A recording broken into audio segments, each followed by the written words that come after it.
Hi everyone, welcome back to my YouTube channel. ಮೆಂತ್ಯ ಸೊಪ್ಪು ಆರೋಗ್ಯಕ್ಕೆ ಎಷ್ಟು ಒಳ್ಳೆಯದು ಅಂತ ನಿಮ್ಗೆಲ್ಲರಿಗೂ ಗೊತ್ತಿರುತ್ತೆ. ಸೊ ಇವತ್ತು ಮೆಂತ್ಯ ಸೊಪ್ಪನ್ನ ಯೂಸ್ ಮಾಡಿಕೊಂಡು ಮೆಂತ್ಯ ಚಪಾತಿ ಅಥವಾ ಮೆಂತ್ಯ ಪರೋಟನ ಹೇಗೆ ಮಾಡ್ತೀನಿ ಅಂತ ನೋಡ್ಕೊಂಬರೋಣ ಬನ್ನಿ. ಒಂದು ಅಗಲವಾಗಿರೋ ಬೌಲ್ ತೊಗೊಂಡಿದ್ದೀನಿ. ಇದಕ್ಕೆ 4 ದೊಡ್ಡ ಸ್ಪೂನಷ್ಟು ಗೋಧಿ ಹಿಟ್ಟನ್ನ ಹಾಕ್ಕೊಂಡಿದ್ದೀನಿ. ಇದಕ್ಕೆ ಚೆನ್ನಾಗಿ ತೊಳೆದು ಸಣ್ಣದಾಗಿ ಹೆಚ್ಕೊಂಡಿರೋ ಅಂಥ ಮೆಂತ್ಯ ಸೊಪ್ಪನ್ನ ಹಾಕ್ಕೊಳ್ತಾ ಇದ್ದೀನಿ. ನಾನು ಸ್ವಲ್ಪ ಜಾಸ್ತಿನೇ ಸೊಪ್ಪನ್ನ ಯೂಸ್ ಮಾಡ್ತೀನಿ. ನೆಕ್ಸ್ಟ್ ಇದಕ್ಕೆ 1 ಟೇಬಲ್ ಸ್ಪೂನಷ್ಟು ಬಿಳಿ ಎಳ್ಳನ್ನ ಹಾಕ್ಕೋತಾ ಇದ್ದೀನಿ. 2 ಗಡ್ಡೆಯಷ್ಟು ಬೆಳ್ಳುಳ್ಳಿನ ಚೆನ್ನಾಗಿ ಸಿಪ್ಪೆ ತೆಗೆದು ಸ್ವಲ್ಪ ರೌಂಡಕ್ಕೆ ಕಟ್ ಮಾಡ್ಕೊಂಡಿದ್ದೀನಿ ಸಣ್ಣದಾಗಿ. ಇದನ್ನು ಹಾಕ್ಕೊಂಡಿದ್ದೀನಿ.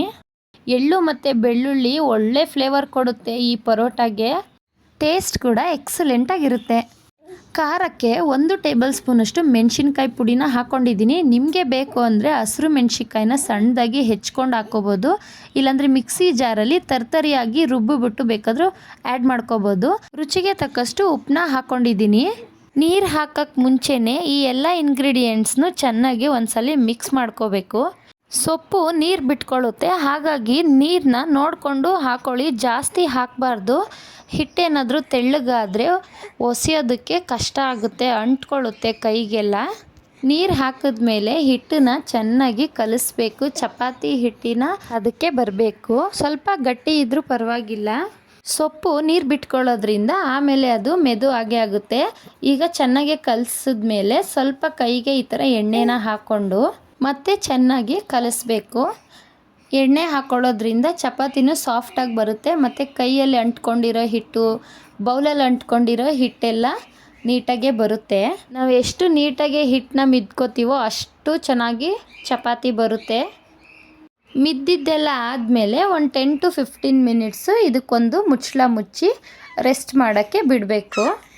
ಅಷ್ಟರಲ್ಲಿ ಇದ್ರ ಜೊತೆ ತಿನ್ನೋದಕ್ಕೆ ಚಟ್ನಿ ಅಥವಾ ಗ್ರೇವಿ ಏನಾದರೂ ಮಾಡ್ಕೋಬೋದು. ಬಟ್ ನಾನು ಮೊಸರು ಜೊತೆ ತಿಂತೀನಿ. ಕಾಂಬಿನೇಷನ್ ತುಂಬ ಚೆನ್ನಾಗಿರುತ್ತೆ. ನೋಡಿ, ಈಗ ಇದು 15 ಮಿನಿಟ್ಸ್ ಆಗಿದೆ. ಈಗ ಸೇಮ್ ಚಪಾತಿ ಒಸೆಯೋ ಥರ ಒಸಿಬೇಕು. ಸಣ್ಣದಾಗಿ ಉಂಡೆಗಳನ್ನ ಮಾಡಿ ಇಟ್ಕೊಂಡು ಚಪಾತಿ ಹದಕ್ಕೆ ಚೆನ್ನಾಗಿ ಒಸಿಬೇಕು. ಒಂದು ಹದದಲ್ಲಿ ಚೆನ್ನಾಗಿ ಹಸಿಟ್ಟನ್ನ ಮಿದ್ದಿದ್ರೆ ಅದಕ್ಕೆ ಹಾಕಿರೋ ಅಂಥ ಬೆಳ್ಳುಳ್ಳಿ ಆಗಲಿ ಎಳ್ಳಾಗಲಿ ಅದು ಕಿತ್ಕೊಂಡು ಬರಲ್ಲ, ಹಾಗೆ ಇರುತ್ತೆ. ಈಗ ತವ ಮೇಲೆ ಸ್ವಲ್ಪ ಎಣ್ಣೆ ಹಾಕಿ ಎಣ್ಣೆ ಕಾದ್ಮೇಲೆ ಹೊಸ್ಕೊಂಡಿರೋ ಅಂಥ ಚಪಾತಿನ ಹಾಕ್ತಾಯಿದ್ದೀನಿ. ಇದನ್ನು ಫ್ಲಿಪ್ ಮಾಡಿ ಈ ಕಡೆ ನೋಡಿ, ಆಲ್ರೆಡಿ ಸ್ವಲ್ಪ ಬ್ರೌನ್ ಕಲರ್ ಆಗಿದೆ.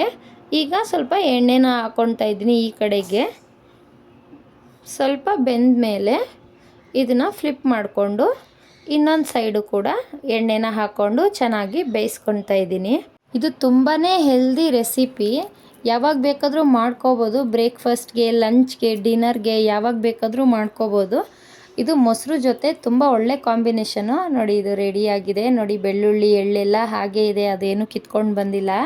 ನೀವೆಲ್ಲರೂ ಒಂದ್ಸಲಿ ಟ್ರೈ ಮಾಡಿ. ನನ್ನ ರೆಸಿಪಿ ನಿಮಗೆ ಇಷ್ಟ ಆದರೆ ಲೈಕ್ ಮಾಡಿ, ಕಮೆಂಟ್ ಮಾಡಿ, ನನ್ನ ಚಾನಲ್ನ ಸಬ್ಸ್ಕ್ರೈಬ್ ಮಾಡಿ.